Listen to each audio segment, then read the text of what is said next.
দুঃখের বিষয় হয়েছে ব্রাজিলের আজকে বিখ্যাত খেলার এই যে আমাদের বিখ্যাত ভাই যাদের নেইমার বস খেলে নাই, এর জন্য ওরা দুঃখ প্রকাশ করতেছে। রাফিনিয়াকে নিয়ে আমি খুবই ডিসঅ্যাপয়েন্টেড ছিলাম। আর তাছাড়া দেখা গেছে মরক্কো খুবই ভালো দল ছিল, টানা 34 ম্যাচ অপরাজিত।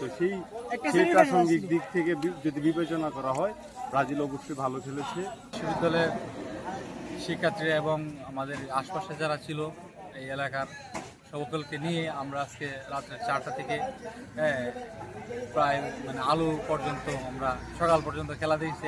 টানা উত্তেজনাপূর্বক ম্যাচ ছিল এবং সকলেই ভালোভাবে উপভোগ করেছি। ইনশাল্লাহ পরবর্তী ম্যাচ থেকে আমরা ব্রাজিল জিতব।